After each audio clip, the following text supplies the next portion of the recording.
The macro picture that we are all operating under right now, and His Excellency Minister Simsek touched on this a few times in his speech, and I think the commonality so far in this conference is that geopolitics plays a role in defining what exactly constitutes a mega project, a critical project, as the world that we're living is changing and is changing fast.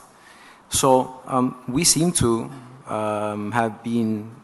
we are living in a world where that great power competition, the great power rivalry between the United States and China is definitely switching up a gear. And that is going to change a lot of things over the next decade, perhaps a few decades.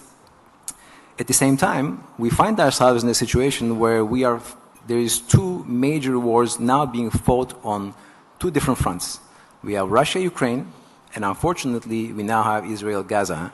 And if history is any precedent, these kind of significant conflicts and wars could end up resulting in a much more systematic shift in the global international world order.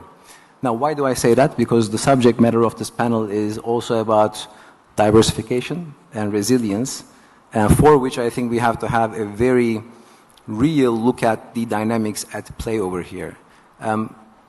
I feel like we will be living potentially in a world with two separate islands over the next decade. Island number one, United States and its core allies. Island number two, China and its core allies.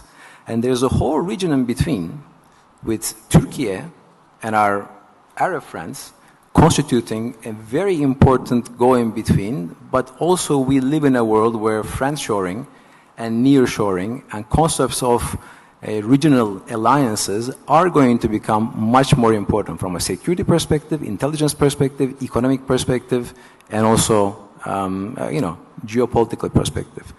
So I say that as a backdrop before commenting on the distinguished guests and their comments, because I do believe that the mega projects that we are talking about are not necessarily just large construction projects or infrastructure projects, but they do touch upon, number one, energy security in the region, as well as the energy transition in the region.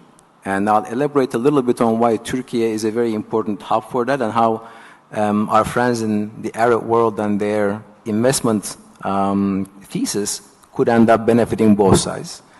And number two, a very critical area of infrastructure is going to be the semiconductor manufacturing industries. As the US Chips and Sciences Act defines very clearly how onshoring the production of critical chip manufacturing in the US is going to take place over the next 5 years. So fine, US takes care of the bleeding edge of chip manufacturing. Actually, it's US, Netherlands, and Taiwan.